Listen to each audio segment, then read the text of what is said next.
Welcome to Ghost Education 101, where curiosity meets experience and the doors to the entire paranormal landscape are finally open. Hosted by Dr. Heather Leigh and Dr. Tiffany Frazier, this series is built for everyone who wants to understand the unexplained the right way. Whether you're just stepping into the unknown or you've been investigating for years, this is the place where you can sharpen your approach, deepen your understanding, and cut through the misconceptions that have overrun this field for far too long. Each episode walks you through the full spectrum of paranormal activity, classic hauntings, intelligent spirits, cryptids, elemental beings, poltergeist phenomena, and the modern challenges investigators face today. We break it all down, the science, the method, and the mystery,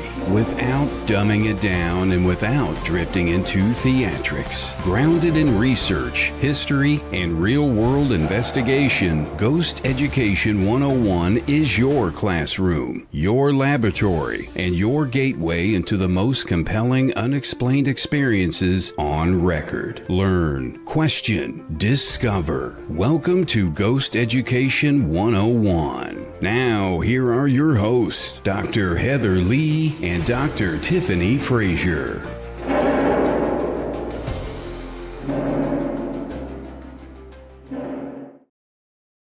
Hey, good evening, everyone. And this is Heather, your host tonight. I'm sorry, but my co-host is not going to be able to make it. She is feeling under the weather, but hopefully she does feel better enough to return next week because we have an amazing show, just as amazing as tonight's. But real quick, tonight is only going to probably be about for an hour, maybe a little bit more, depending on, because a lot of our guests do have to leave. So just in case we do have to cut it short, real quick, make sure you guys join us next week. We do have Lloyd Arbach joining us with a presentation on how to determine if your psychic is legitimate or not and how to choose the best psychic for your paranormal investigations. So tonight's panel is something that I've been wanting to do for a long time. We do have two returning guests and a new guest joining us tonight, and one who hasn't joined us yet, but hopefully he'll be joining us soon. So I'm just going to bring everybody in, but tonight we are going to be talking about paranormal history. And we have three great people right now who actually, I see you guys do a lot in preserving history and how it's related to the paranormal. So let's just take a moment and you guys introduce yourselves. And one thing I'd like you guys to tell everybody is what kind of got you interested in the paranormal and the history aspect of it. Who wants to go first? Let's draw. Let's flip a coin. No, I'm just kidding.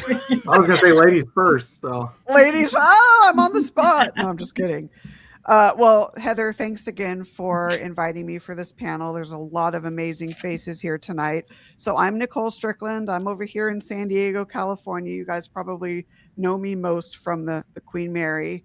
But I say that I've always been interested in the paranormal since I was very young, just that innate curiosity with things, I guess, that go bump in the night, especially haunted locations and history. I've always, even from a child, have been very interested in the historical aspects and how that relates to paranormal phenomena. I like to say that history and the paranormal are best friends and they share a deep kinship. So I'm glad to be here. Oh, thank you for joining us today. Who wants to go next? Rock, paper, scissors. I'll go ahead. I was going to say one of the Marks should go. So, I'm Mark Muncy. I am the host of the Eerie Travels podcast. I'm the author of the Eerie Travels book series, including Eerie, Florida, Freaky Florida, Creepy Florida. And then they finally let me out of the state and I got to do Eerie Travels, Dark Side of the Smokies, and Eerie Appalachia. I'm probably most famous for about a minute and a half of Ancient Aliens and about 10 minutes on the Curse of Robert the Doll documentary. And I've been interested in the paranormal young age. Had some unusual things happen. As always, it's, everybody seems to start there at some point. But I had a family cryptid, a creature that lived on our property that nobody seemed to know about. It had a weird name. It had this, crazy folklore next to it. And didn't believe it until I saw something that I couldn't understand and didn't follow. I'm not saying I saw it, but I saw something weird that fit its description, and I realized every one of my family had a story about it, and a lot of them tied in to historical events. And then when I dig into it more, there's a lot of stuff back there. And so, sometimes we debunk it, but sometimes we find the truth is stranger than fiction. So yeah, exactly. And Mark, do you want to go next? Sure. I'm Mark Nesbitt, and I wrote the books Ghosts of Gettysburg. We're up to 9 volumes right now. And I actually got started in the paranormal as a historian. I was a park ranger at Gettysburg for a number of years, and then became a freelance writer and did a lot of freelance research and writing for the history of Gettysburg and various people who needed that type of service, and started the Ghosts of Gettysburg walking tours then in 1993. We're on our 33rd year now, with those tours. And the history was always a part of my research. And in fact, that's the way I write the books. I write the history first to tell you what happened at the site and then tell the ghost story. To me, it just makes sense. So. Absolutely. Yep. Thank you. And Craig, welcome to the show. He's muted and frozen, I think. I just noticed that. I'm like, what? He's awfully still. No, yeah, he's okay. Craig, when you come back, let us know. It's a great pose, though. I know. it could be worse. I've seen worse positions that people freeze. Oh. There he goes. Are you there, Craig? Gotta love technology.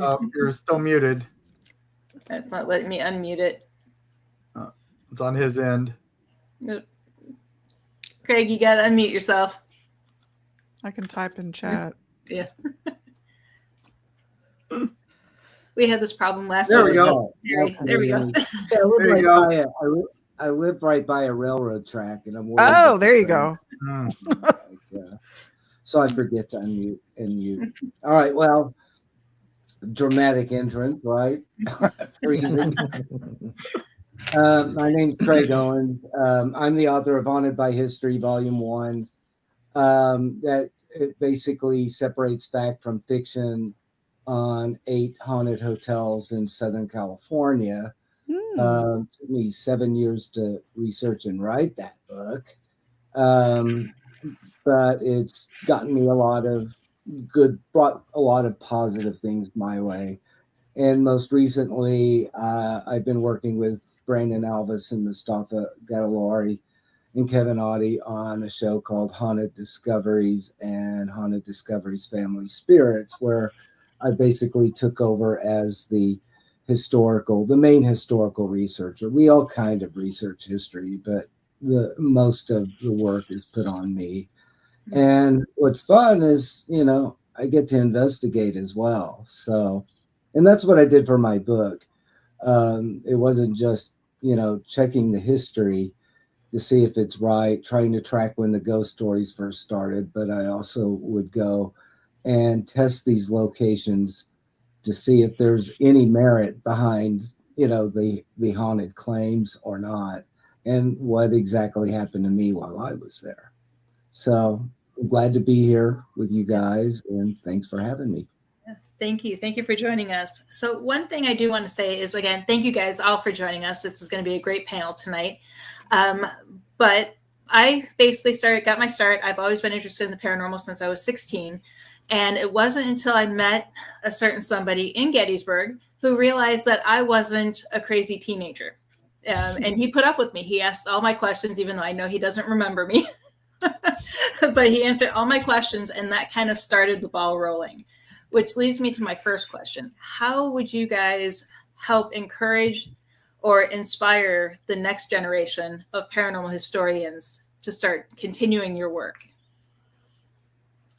All right. So I'm not going first this time. So I'm playing. I'm just kidding. All right. Well, I think we'll round robin this. So exactly. There we go. Mark goes for the next one.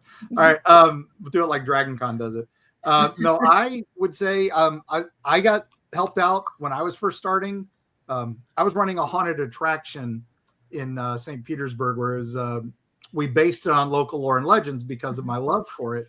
And I was helped by the late, great Charlie Carlson. And he was one of those, he knew all the Florida folklore, knew all the Florida legends. And he was flipped out because I was showing him my correspondence that I'd done as a child when I was first getting into this. Like I said, I saw something weird and I started writing people. This was the 70s. So I wrote this guy named Hans Holzer, and he wrote back.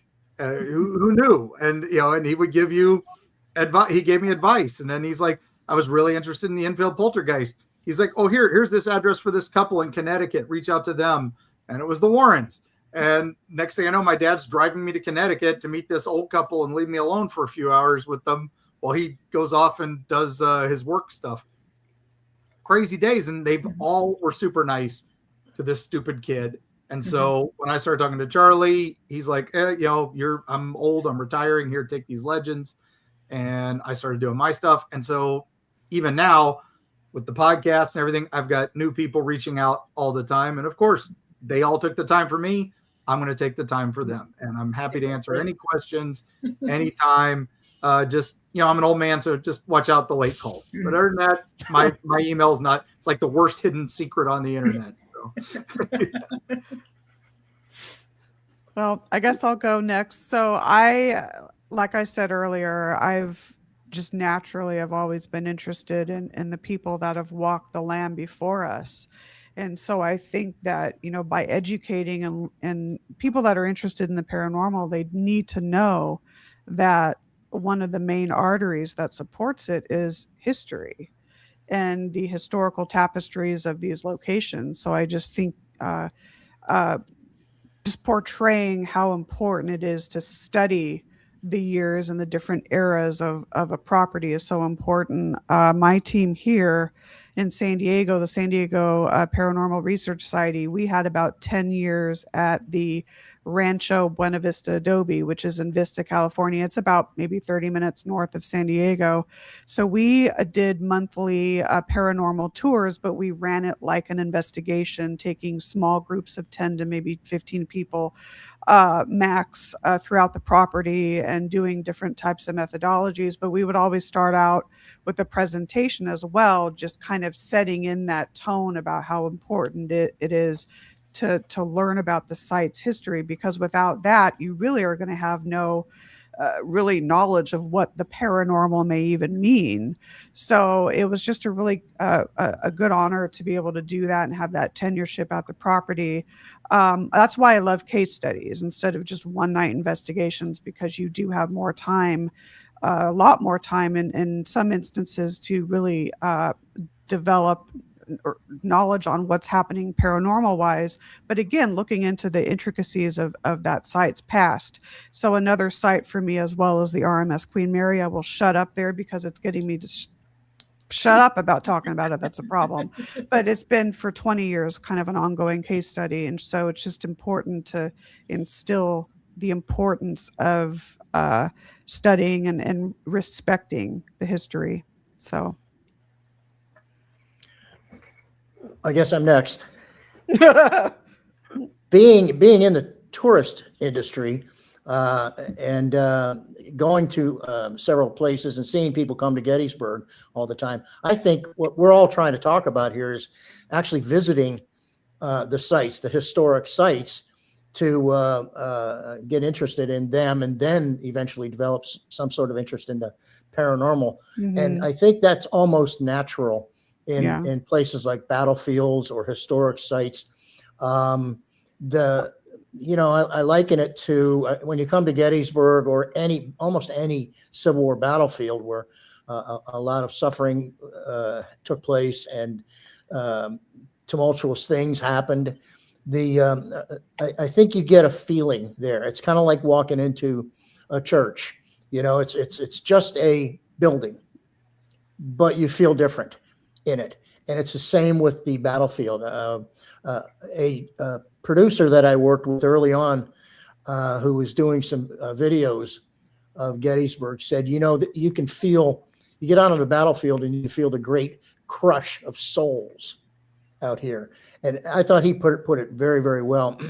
And that, I think, in other words, visiting these places is I think a really, really good way to get interested in the history, first of all, but then also in the folklore, which is what ghost stories are. Mm-hmm. And then hopefully you'll have some experiences yourself, and that will keep you coming back. Mm-hmm. Craig? Well, touching upon what Mark and Nicole said, is that Nicole, actually, I'm just going to rephrase something that she had kind of already said, but just get right down to it, because it applies to me too. In all the years that I've been doing this, it seems to be an absolute 100% link between history and the paranormal, the stuff that I have found. They're inseparable. Right. They're one and the same. So I know that a lot of people want to drag religion into it, biblical stuff. I don't know how all that fits in, but I do know that there definitely seems to be more of a response if you're very familiar with the location.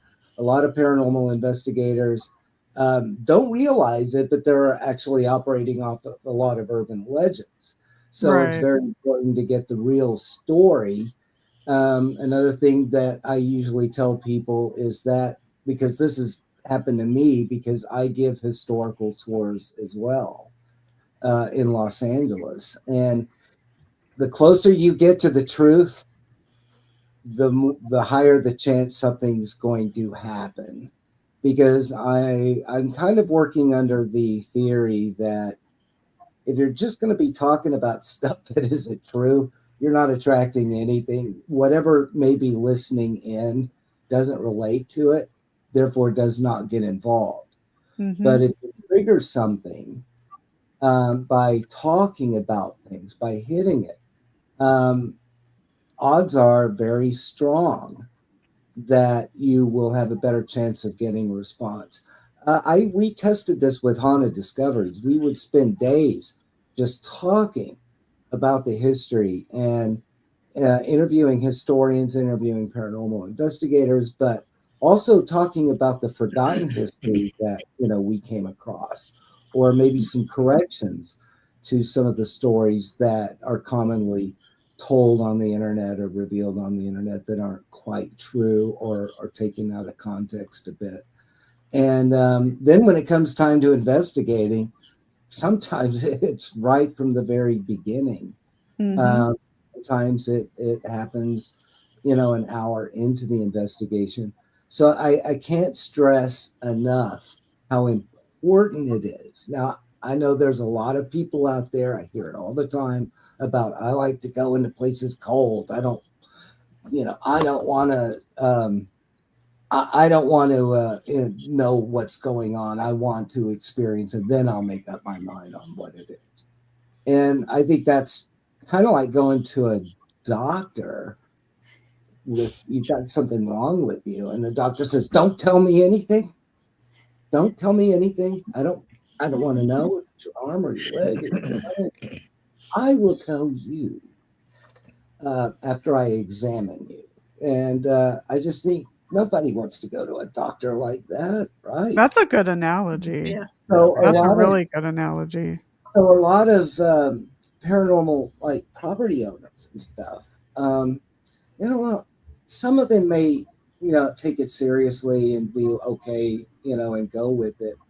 But I think a lot of them really appreciate more when you come in and you know something that they didn't expect you to know about the history, or maybe something that they didn't know. So that's how you want to score points with museum owners. You want to score points with property owners. What better way to show that you love a place than come in with a very strong working knowledge, beginning knowledge.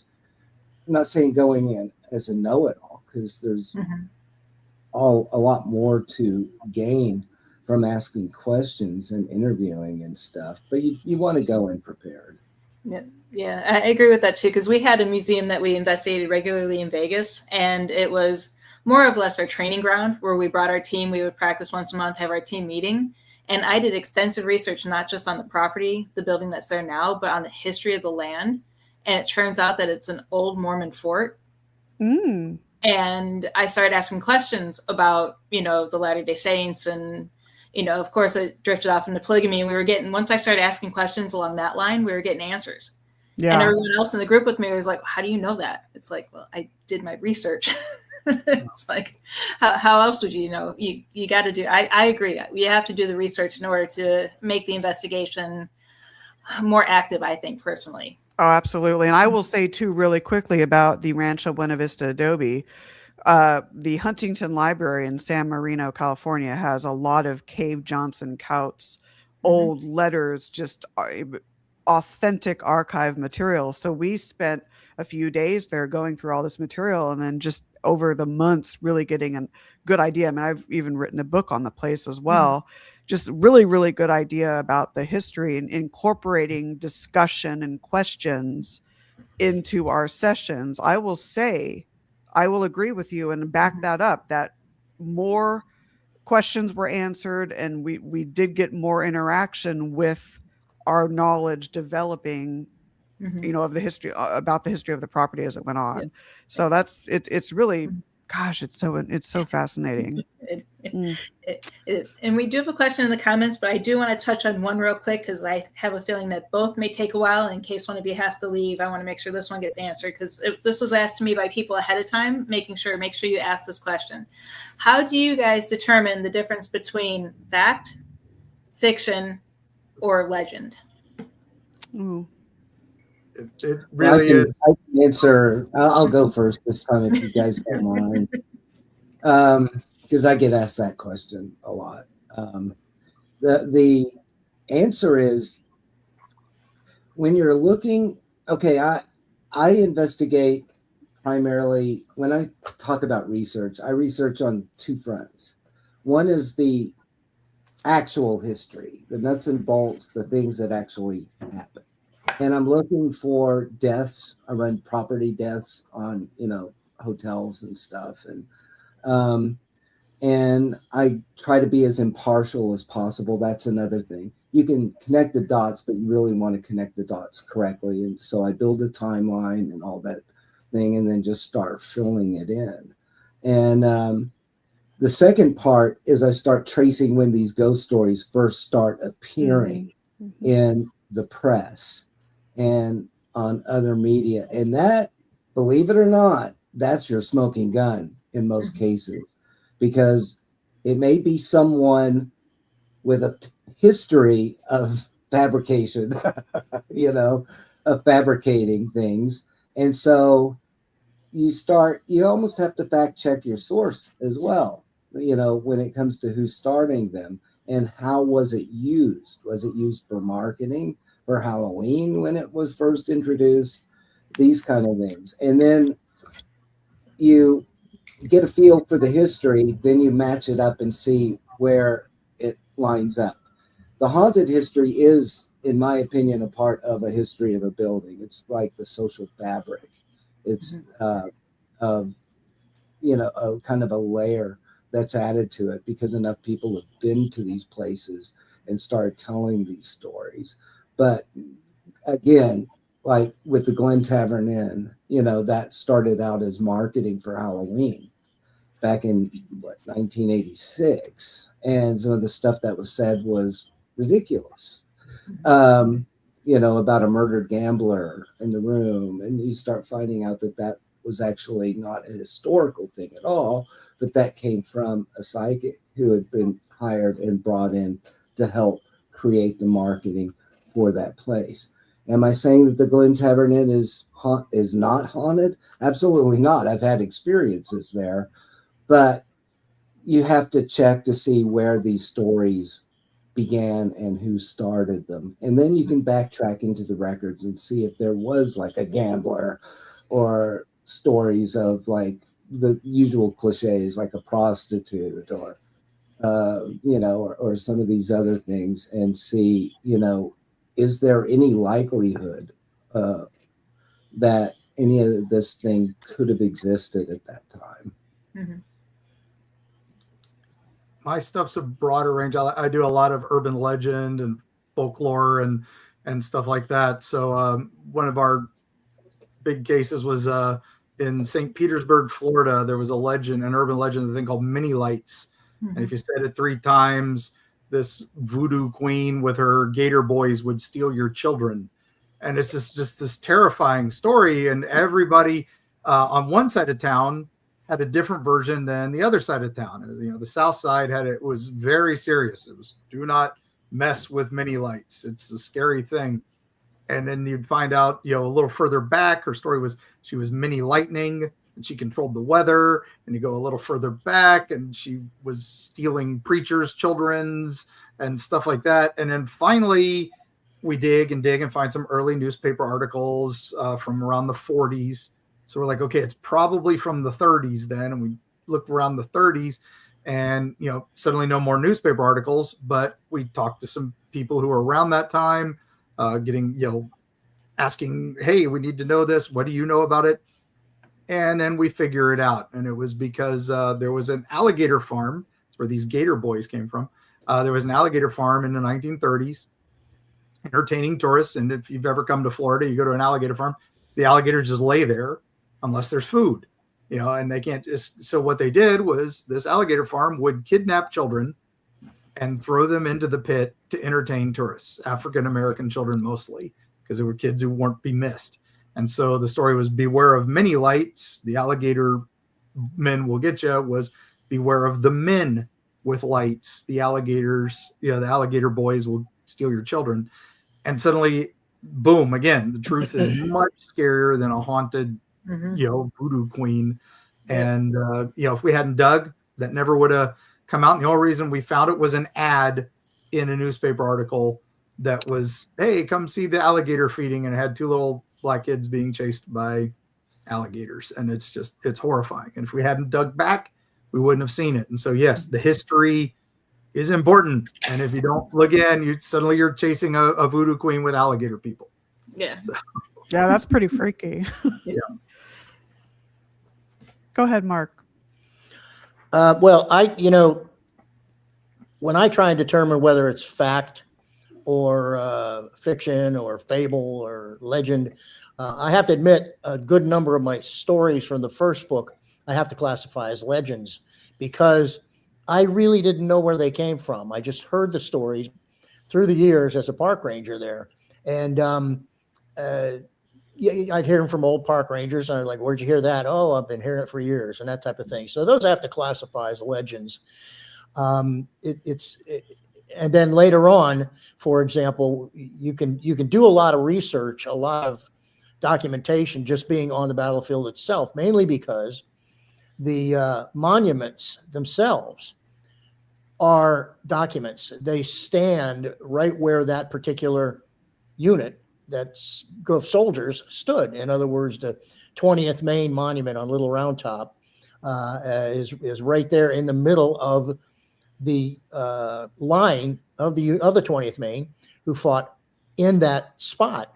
And most of them have a flank marker, which is a right flank or left flank. So you can literally stand in the spot where these soldiers stood and fought. And also on the monuments are the names of many of the soldiers that were killed or wounded. And so you can at the battle there. This is on virtually every Civil War battlefield. So you can use that if someone, for example, let me give you another example here. The covered bridge, Sachs Covered Bridge at Gettysburg, very famous place. Both Union and Confederate soldiers used it during the battle. And all of a sudden I started hearing this rumor that some of the people that were haunting it were 3 soldiers who had been hanged in that bridge, deserters from the Confederate Army.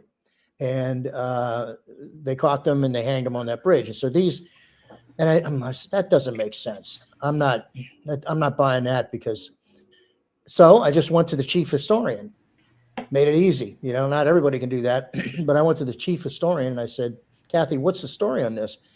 And she said, no, that couldn't have happened. We would have had a record of that, because they always kept records of, especially desertions or cowardice under fire when they had to execute somebody. And so that rumor, and I still hear it out there all the time, people talking about the 3 guys that were hanged at the bridge.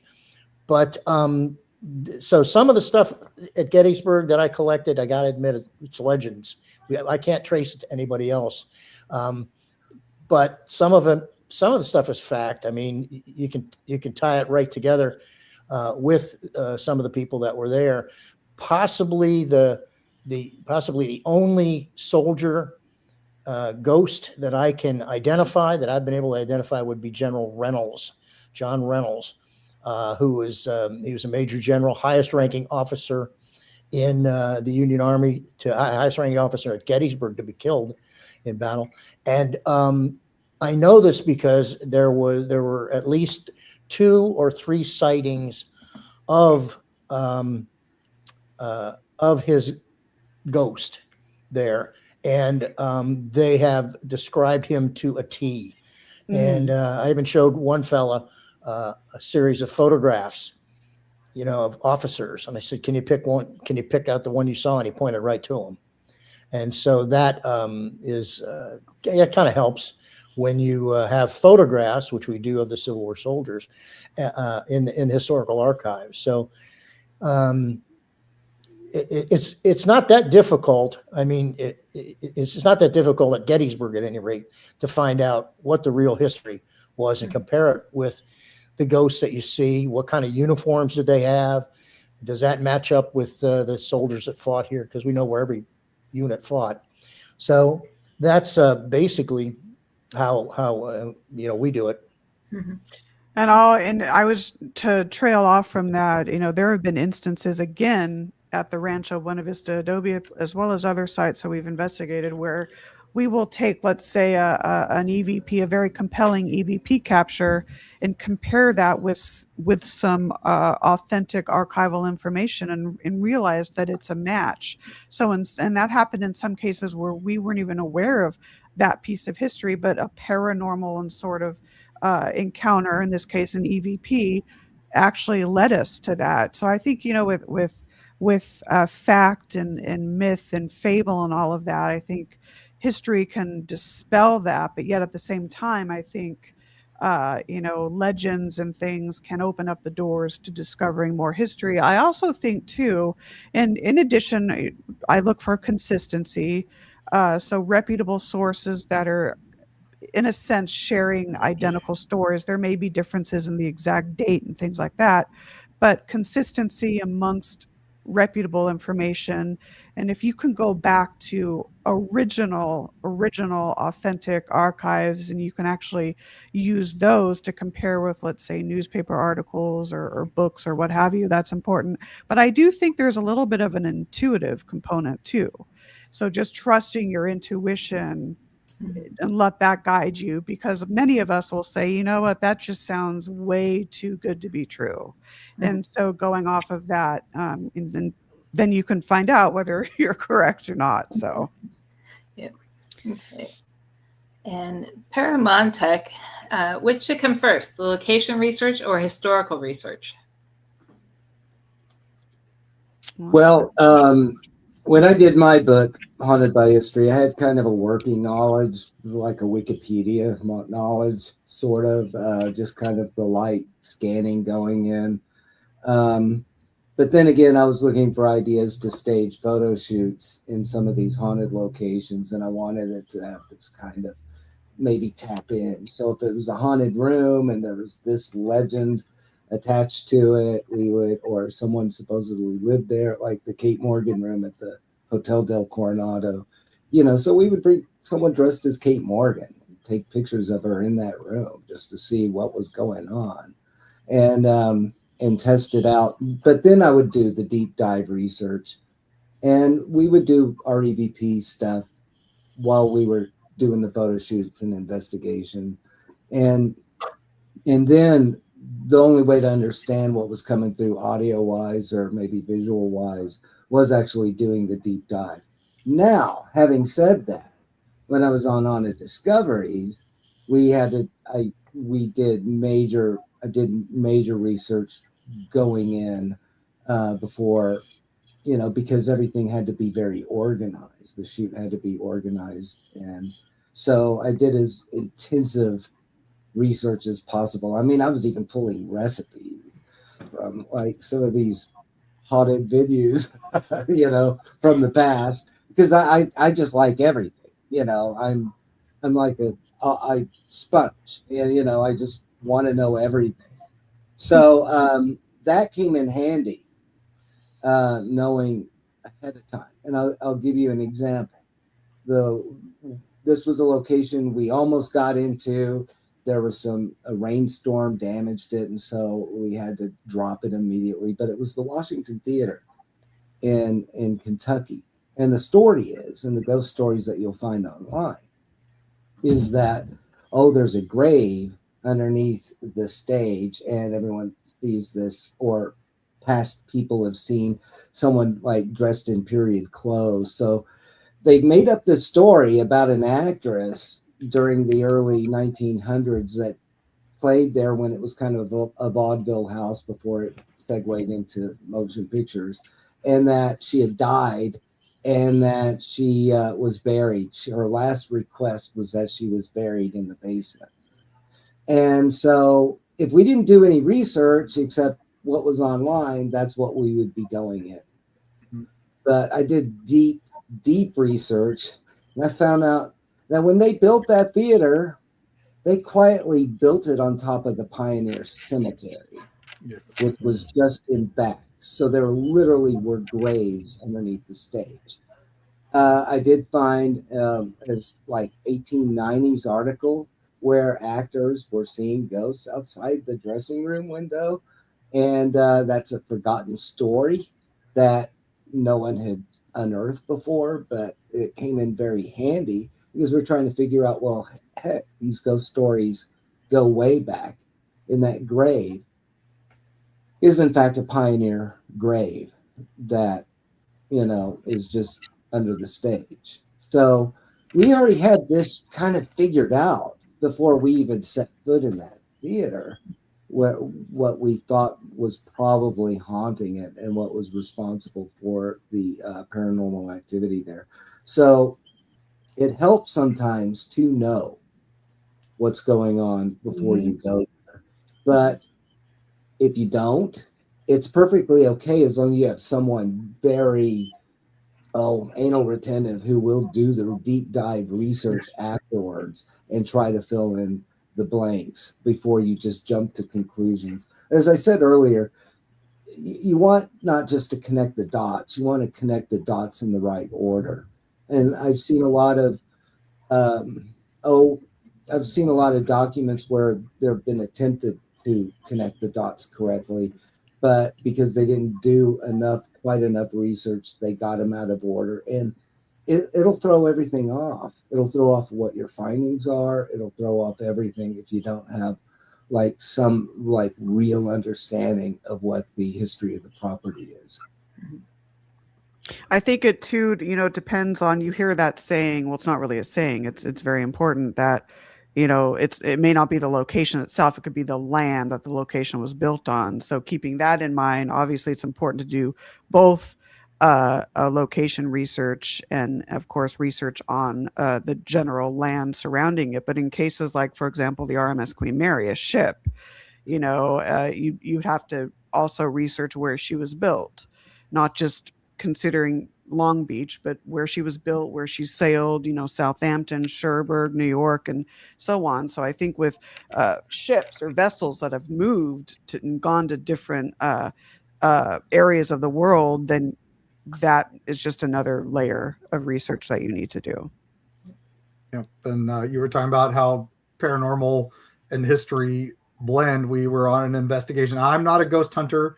I am not a Bigfoot hunter. I'm not a UFO hunter, but I go with Bigfoot hunters, ghost hunters, and UFO hunters to get their stories and to document. And we were filming a thing for Travel Channel, and it was they were in the Brooksville May Stringer house in Brooksville, Florida, and I was there as the historian, just kind of happy to be there, right?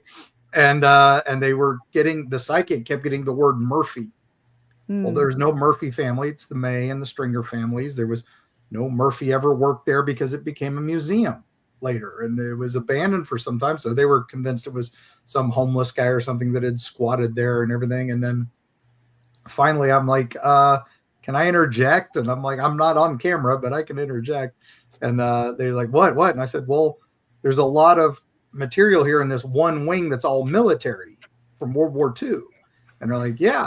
And I'm like, their Camp Murphy was the training camp for many men before they went overseas. And it was right. All the Florida people were sent to Camp Murphy down in Port St. Lucie. And they were all like, oh, and it was like, boom, light bulb. And like, say, if you didn't have any history, they'd be looking for some guy named Murphy, or they would look for some artifact that might be attached to a Murphy. And suddenly they were like, that's why there's so many voices telling her Murphy. And it's like, yeah, they had a lot of accidents there. A lot of people died there. And I guarantee you some of their stuff is here. So yeah, that's great. That's a good story right there. And I just have to say, in a few minutes, I have to depart because I'm going on a podcast, but just to let everyone know, but go ahead. No problem. Well, I know at Gettysburg, of course, we had, I did the history beforehand, and that sort of leaks into everything else I've written and done, because I was a historian before I was a paranormal writer or investigator, and that just kind of came natural there. But the one time that I did do it the other way and research the locations, we did I did a book and developed a ghost tour for Fredericksburg, Virginia. And of course, Fredericksburg was in 1862 Civil War battlefield. Actually, 4 battles took place around there, and so every one of them was out in the wilderness. In fact, one of them was even called the Wilderness, and they brought the soldiers back to Fredericksburg, and so filled up all the houses and large buildings, churches, and so forth with the wounded. So when we were doing the tour, I had to go to each individual building and actually ask people, do you have any paranormal experiences you'd like to talk about? And would you like them on the tour? And sure enough, I did that kind of backwards. I mean, I knew basically what the history of Fredericksburg was, but doing that research, we did the locations first. And surprisingly, interestingly enough, is Carol and my wife and I discovered that the best time to find out about ghost stories is in the afternoon, and the best place to go to find ghost stories of the area is a local bar. And so we had that's so true. start our happy hours a little early on those days that we're doing, quote, research into ghost stories. But some of the bartenders know a lot of good ghost stories. They hear them from everybody. But so that's the time when we did it a little bit backwards. But I kind of cheated at Gettysburg because I knew the history before. So. Okay. And Nicole, I know you said you needed to get going, so thank you for joining us. And I just realized you are the only person on this panel that I have not met in person. Oh no, So that we have to change that. Oh yes, we're doing it. Oh and my I've gosh. been to Queen Mary, but not when you were there. Oh well, we'll figure something out. It was nice to join you guys. Have a good night. Sorry I have to leave You early. too, Nicole. no problem. All Have a right. great night. Bye guys. Bye. And I only have a couple more questions, and then if the audience has any questions, please feel free to ask. And I know, Mark, you need to jump off of here in about 15 minutes. So the one question I want to make sure I ask before you leave is, do you think paranormal investigators have a responsibility to preserve and present accurate history? Absolutely. Yeah. And unfortunately, we've had a large number of new ghost tours that have come into Gettysburg recently. And, I'll hear them outside telling stories. And a lot of the stories are just purely made up. I mean, I've lived there for 30 years, and was a professional historian there for a while. And a lot of this stuff is just awful. And if you have to make up the quote history to tell the ghost story, there's something. It just doesn't work. I mean, the history is part and parcel of the ghost story. I mean, it's why the ghost is there, because of the history. And if you have to make something up, I just think it's not kosher. So at any rate, did I answer your question? I hope you did. Okay. Trans-Allegheny Lunatic Asylum.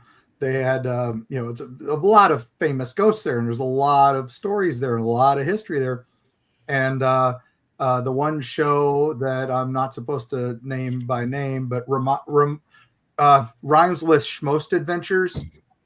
But they did an episode there, and there was one room where they were discussing the ghost in there, and I consulted on that show, and I sent them the history, and they just ignored it. And so when you go on that tour now, you go on their paranormal tour, which is awesome.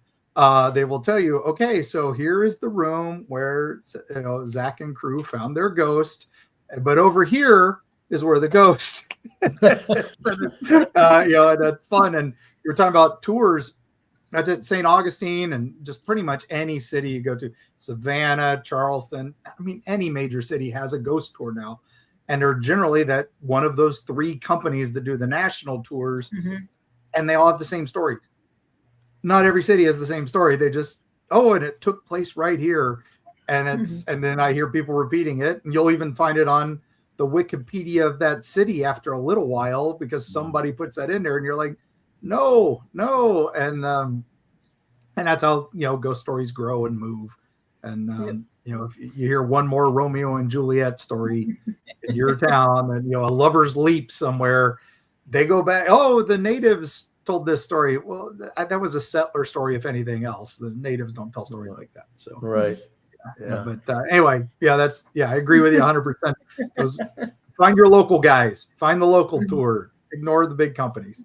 Yes. Thank you. I'm from Los Angeles, so we never have that problem.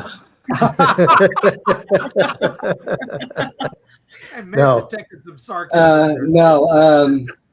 That's actually what keeps me so darn busy, is because of the hype and the large amount of influencers and people that jump on and will say anything's haunted, and I used to, for one summer, I tried just doing like a Hollywood Boulevard, tour where I just kind of lay it all out.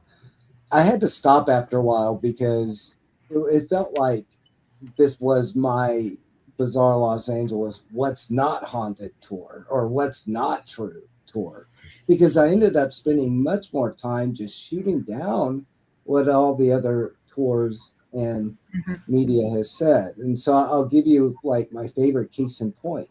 It just shatters people, tourists.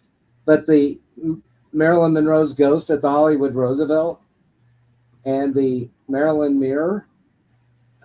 Marilyn Monroe, I can only find 2 instances of her ever being at that hotel. She never lived there, but that's used for marketing to charge people $5,000 a night to stay in the Marilyn Monroe suite. The picture of Marilyn Monroe hanging over the bed, it was not taken at the Roosevelt. It was taken at the Bel Air Hotel, which is secure. And I just try to tell people, use common sense. The Hollywood Roosevelt was a tourist hotel.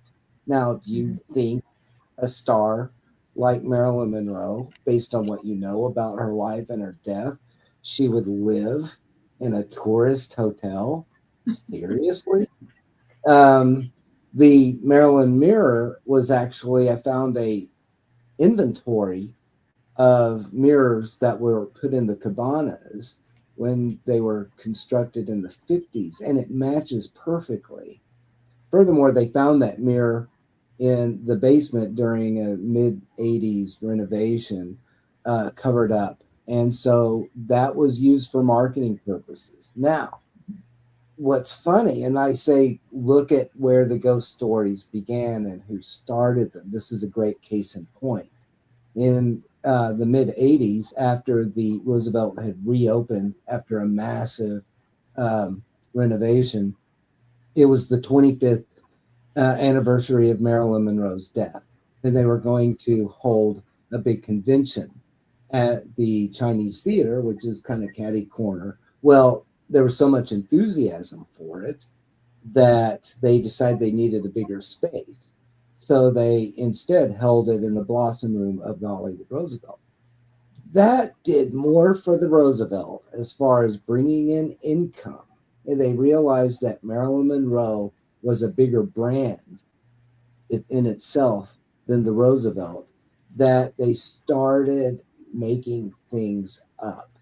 But the debut of the Marilyn Monroe ghost story actually happened in 1989 on an NBC Halloween special hosted by John Davidson. So there you go. And it's not true. And Marilyn Monroe, but people love to see that mirror. They love to hear the story. There were stars that went there, but they mostly went there for promotional purposes, to promote their latest film. And a few lived there briefly, but they weren't necessarily big A-list stars. And as far as the Montgomery Clift room and the Phantom Bugle, there are no records of what room Montgomery Clift actually stayed in. Those rooms were rented by Columbia in a block form, probably even using an alias, but all those records are gone. What I've been only able to determine, which was through other people's books that were there and knew Montgomery Clift while he did stay there, was that there was a fire escape just right outside his window. And that's what he would use to go up and visit his friends. So I don't know, if Montgomery Clift actually stayed in the Montgomery Clift room. What people don't realize is that the Roosevelt has had over 35 deaths, including murders. So none of them famous, but there were some people that checked in and took their lives there. So there's definitely cause for it being haunted, but assigning a famous personality to it is suspicious at best. Yeah. That happens so much, though. I mean, Mark, you can testify to this. How many times somebody sees a ghost? Oh, it's Robert E. Lee up there. Or it could be, it was some dude in a uniform. So it's Robert E. Lee, James Longstreet. It could be, the 20th Maine, Chamberlain. It's Chamberlain. Down in Florida, it was Al Capone, Yeah. or Elvis. And it's like, how many Elvis slept here? George Washington slept here. And so, of course, his ghost is there. I'm a big believer that there might be cosplay ghosts. Like if you're Uncle John in the haunted house and everybody says you look like Elvis and enough people, it's the ghost of Elvis. You're going to be the ghost of Elvis because they don't care. I'm John. I'm going to dress up like Elvis from now on. Yeah. You're a ghost. Do whatever the heck you want. I am a firm believer that ghosts do that. Or they get, there's some sort of tulpa, maybe, some, that they've been made that because the energy's there. We don't understand how this stuff works. We never will. It's until some serious stuff gets done with it. So it could be something like that. But Marilyn Monroe, that's perfect case in point. Some lady there. Oh, she's Marilyn Monroe. Yeah, it's because she came by once, drove down the street. Okay, and obviously it's her ghost. Yeah, we get a lot of that in Gettysburg, and any reenactor. In fact, I got some pictures from somebody. I get a lot of photos. Any reenactor with a white beard, it's got to be Lee's ghost. Got to be Lee's ghost. Yeah, got to be Robert E. Lee's ghost. We were at Droop Mountain in West Virginia, and they were doing a reenactment, and hell, Robert E. Lee showed up because they had a guy who was dressed as Robert E. Lee, and I'm like, I don't think he was at Drew Mountain, but whatever. Yeah. He gets around. That's the other thing we have at Gettysburg is all the reenactors. And it's the first thing I ask when people say they've seen a ghost or a phantom regiment or whatever, is what time of year was it? If it was around July 4th, you think it might have been a reenactor, you know what I mean? Because we have reenactments at that time. So in the middle of winter, maybe it is a ghost, but you have to be very discerning when you start listening to stories. And I listen to them all though, because the people believe what they saw there, or you'll know if they believe what they saw, and it does happen. People see stuff all the time. Yeah. And that just goes back to like when we were talking earlier about the marketing starting it. I mean, I have it in one of my books, Gasparilla. He started off as a marketing campaign to get people to go to a hotel on an island, and he never existed. And now Tampa celebrates him every year with this huge festival, and people say they see his ghost. Yeah. The power of persuasion is very strong, and that's why you have to be kind of careful, when you're, if you're just in it for fun. And a lot of paranormal investigators they don't really care about the facts or not. They're just out there for the experience and the adventure. But those that are, kind of driven to I'm not out to prove personally that ghosts exist. I believe there's something there. But I'm mostly into checking to see whether there's merit behind the paranormal claims or not. And then just kind of going on from there. But I lead tours once a month at the Alexandria Hotel in downtown Los Angeles. And it's a 1906 building that an addition was added in 1911. It's actually where it was kind of the Plymouth Rock for the film industry when they started coming over around 1910, 1911. And Rudolph Valentino did stay there. And part of the tours, I take them to the Valentino suite. And I get some kind of perverse joy, sort of, in telling them once they're there that Valentino probably never set foot in that room. That was created in marketing in 1970, where they were taking certain rooms, giving it kind of a theme decor. And so the Valentino suite was thus dubbed in 1970. They just picked a room that has paranormal activity. And so when things did happen, things have happened to me in that place. But it's not Valentino. It's something else that happened in that room. But that started the Valentino ghost. And of course, he haunts 5-6 places in Southern California. The guy gets around.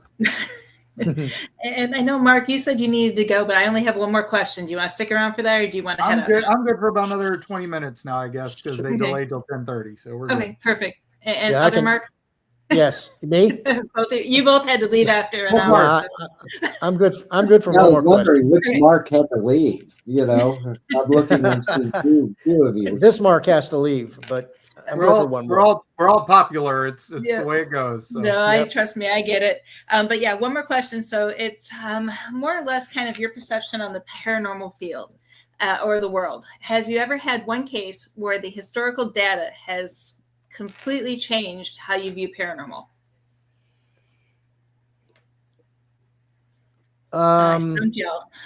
Yeah. Well, I've got one, but I was going to let Mark answer. Go ahead, Mark. No, go ahead, Mark. All right. I'll think about that in a second. Yeah, there was one that was this. We were up in Appalachia and looking into the Greenbrier ghost, which is an amazing story because it's the one time ghostly evidence was able to actually convict a killer. And this young lady had fallen down the stairs or something. According to the autopsy, she had died of a prolonged faint. And which means heart attack in those days. But her husband was had wrapped her up in a dress and had wrapped her neck in her favorite scarf, and he wouldn't leave her side. And the whole family's like, this is suspicious. He went through the funeral. and was just distraught, wouldn't let anybody get too close to the body. They buried her, and then her mother said her daughter came to her 3 nights in a row and told her, my husband murdered me. His name is Trout. It's not Erasmus, and he strangled me. And she went to the prosecutor and said, we have to prosecute this. And he's like, I can't tell him a ghost did it, but I'll do some research. And the history of the guy turned out, his name was Trout. He had a previous wife who had died mysteriously, and he'd had a second wife who had threatened that he would murder her, so she had divorced him. And so they were able to try it. And he's like, we're not going to mention the ghost story. We're not going to mention the ghost story. We're not going to mention the ghost story. And he's like, just trying it on all this other stuff. And then sure enough, the defense is trying to debunk the mom. And so they call her up. Isn't it true that you thought this was because of a ghost? And she said, yeah. And so they introduced the ghostly evidence, and the jury believes it and convicts her because they're like, she's a true soul. She would never lie about a ghost. So the man gets convicted and hung. And so, but the history for that was that this ghost came and claimed vengeance. None of that trial stuff or anything was anywhere in it. And then now you dig it up, you start looking into it, and it's like, boom, there it makes sense. Now it's there. And so yeah, that's where history totally changed that I think documents the ghost. Yeah. Because it never would have even been looked into. He would have gotten away with it again. And then he dies in Moundsville prison, years later. So good for him. But that floored me on how history shaped the legend. And now that's the important part of the story is that, the trial, now it's a trial, a ghost. They changed the historical sign in West Virginia to say the only trial where a ghost convicted a killer instead of just the only time a ghost, convicted a killer. And now it's her testimony convicted a killer. So it's little subtle changes, but it's nice to see that they're willing to adapt. Yeah. Well, very quickly, I could tell you the one about the woman in white.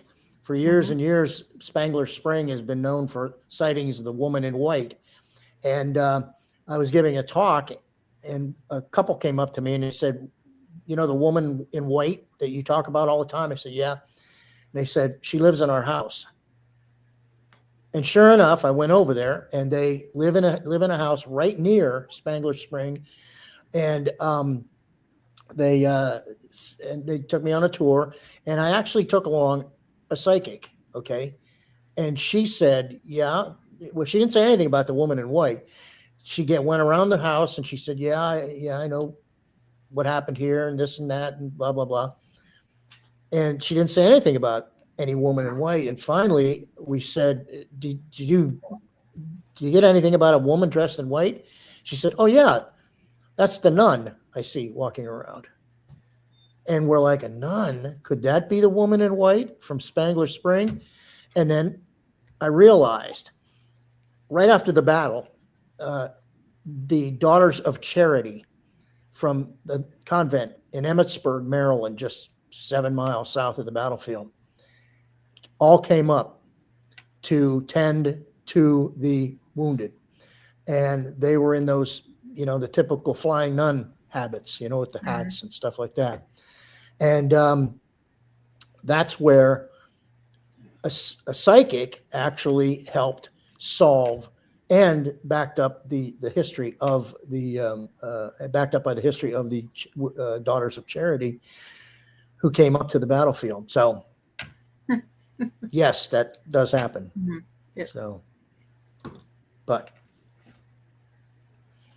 I think I have to go though. Okay, no problem. Thank you for joining us, Mark. I'll talk to you soon. Okay, thank you, Heather. Nice So long, to meet guys. you. I have a lot of stories, and I don't even quite really know how to answer that question. I would say that I've had a few things that have happened that kind of justify, like an impression I had.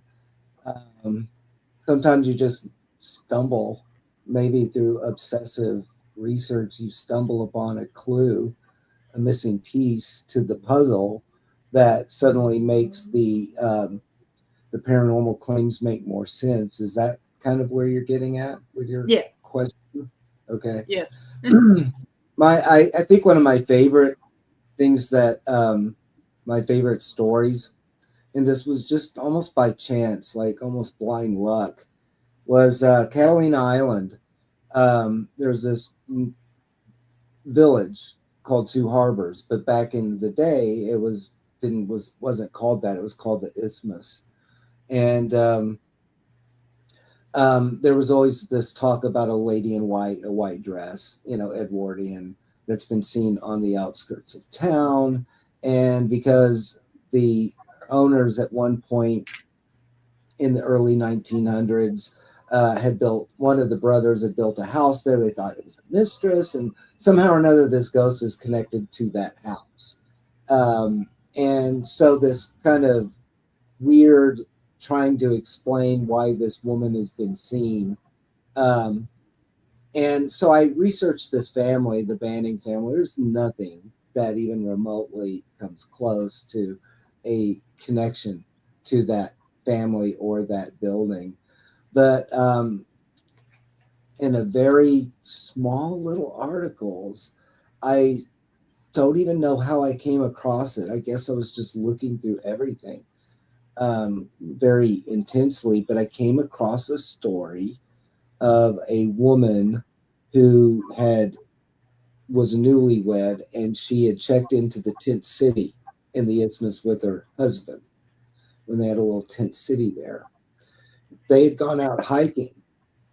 The sun had come down, and whoever was the manager of tent city, these people were not accounted for.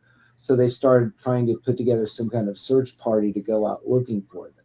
They eventually find the husband, and he's like acting stark raving mad.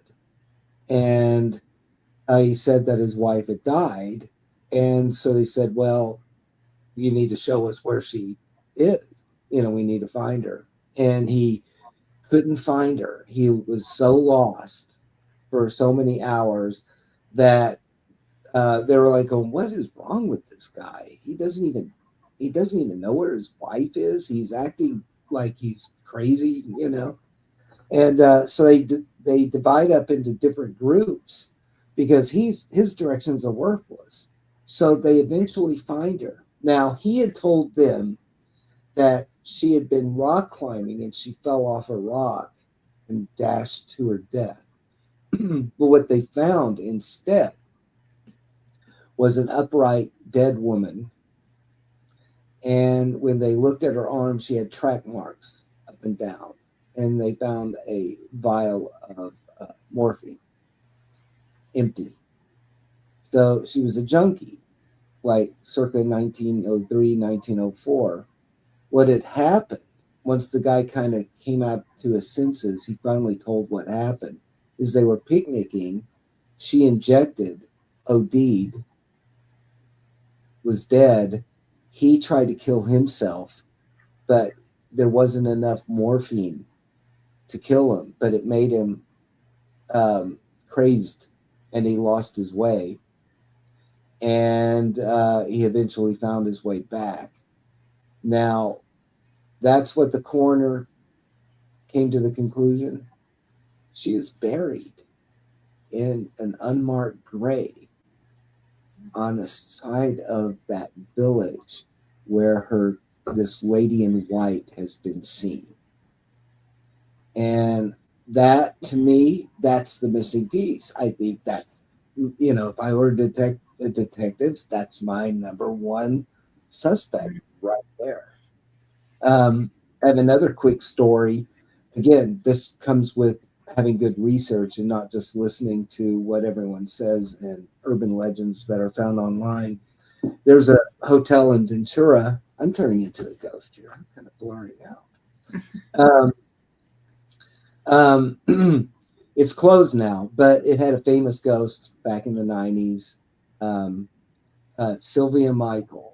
And there was a local historian / psychic / tour guide who would tell the story of Sylvia Michaels in room 17 of the Bella Maggiore Inn. She worked as a prostitute. She came from Atlantic City during the World War II. She gets pregnant after having an affair with a married sailor who just abandons her once the war ends and he gets decommissioned. So she hangs herself in a closet in room 17. And as the story goes, you don't go in there singing Anchors Away because her ghost is there still looking for her lover. And they even had a police sketch do a thing and published it in the paper as all marketing and stuff. Okay, well, as fate would have it, I decided I would investigate and I would stay in that room for a few days. And I did hire a model to do a photo shoot. I dressed him up as a gob, as a Navy guy, which is what everyone says don't do. And we hung out in that place for hours, taking photos, doing EVP sessions. Nothing in that room. It's because it was an urban legend. I kind of had a feeling it was an urban legend before then, but there is paranormal activity in that room. And on my last night, I even had it. But what was a recurring theme had to do with toiletry items being moved in the bathroom. And, one of the things I learned from the staff is that this is an old 1920s building that used to have shared baths. That's the only room in the whole building that has a full bathroom, like a shower and a bathtub and a toilet. Well,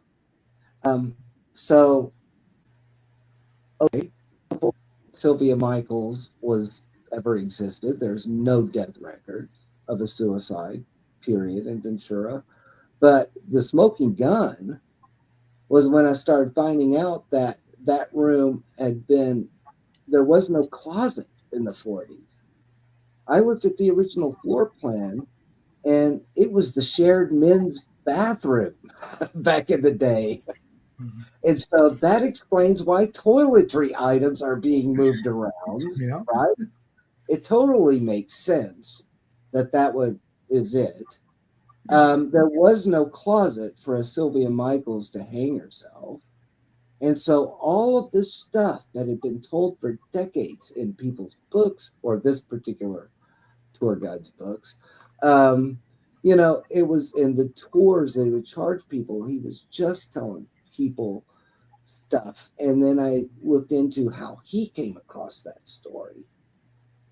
And what happened was there were some strange things happening in that room. The owner at the time, who's now gone, had told me in a bar, he says, don't tell anybody until I'm dead. But I made that story up. But it was a mail order bride that came over. And I was doing that because the workers were from Greece. So he invented her as a Greek mail order bride. Well, when this paranormal tour guide heard the story, he goes with his psychic wife and they charge people and they have a seance. And it was during those seances at Halloween that suddenly the story moved from a mail order bride from Greece who killed herself to a prostitute from Atlantic City who worked in a hotel as a brothel. And then there are two different versions. The one is that she hung herself, and then the other version is that maybe she was murdered by a jealous purser in the Navy. Mm-hmm. So I started checking that. They made both of those stories up a few years apart. So, what do you do about that?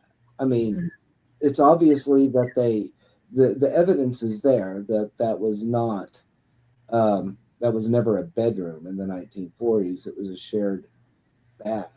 And interestingly enough, on my last night there, I had a recorder just playing as I slept. What the recorder ended up picking up were heavy male boots walking across a hardwood floor, even though it's carpeted where I'm at.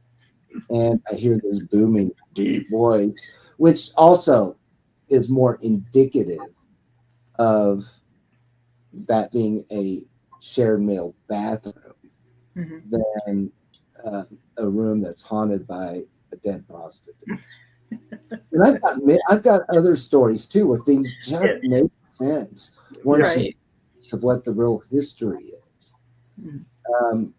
Just a real quick one. There's a place in Temecula where it still has shared baths, and somewhere in the 80s or 90s, they switched genders for a while. So the men became the women's and the women's became the men.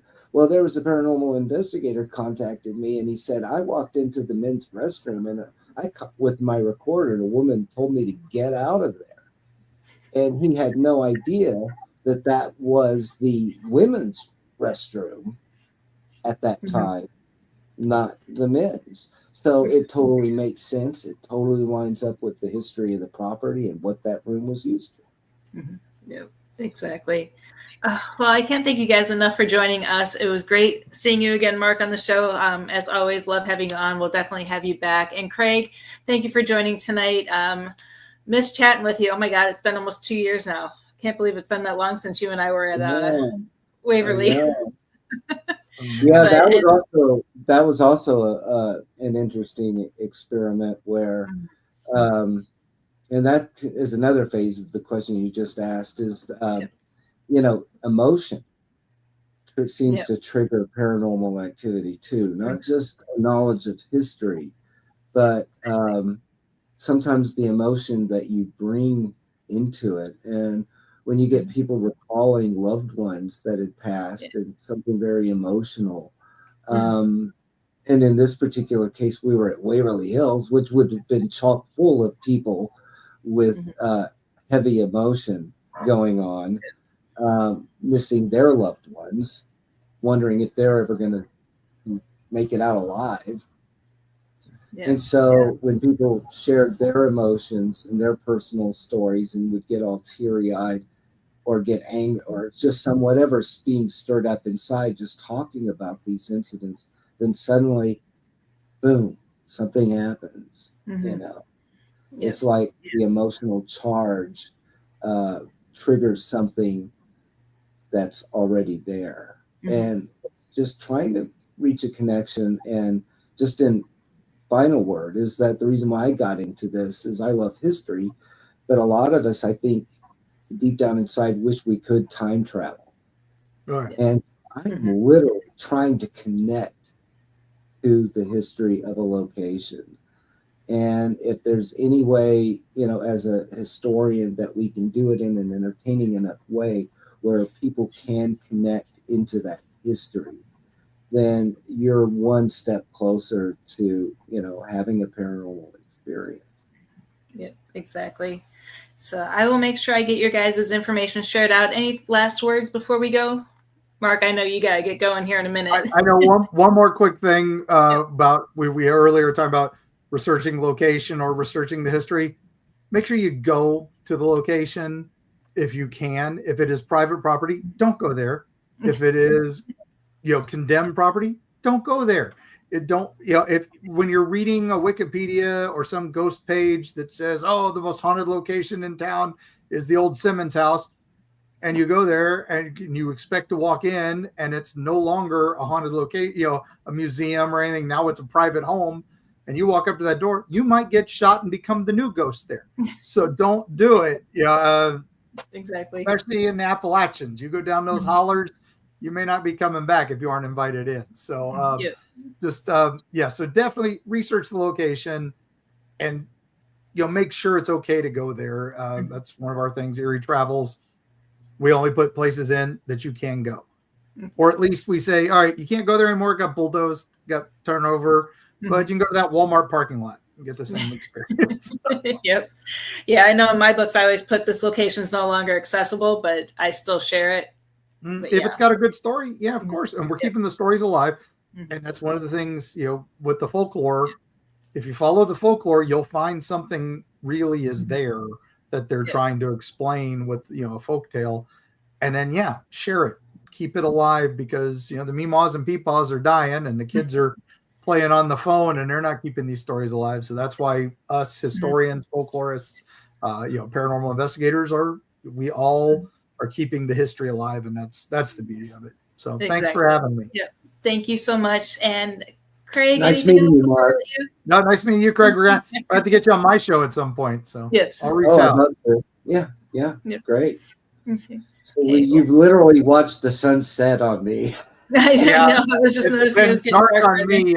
It's dark on me here in the Smokies, but I do studio Out lighting. here in LA. Yeah.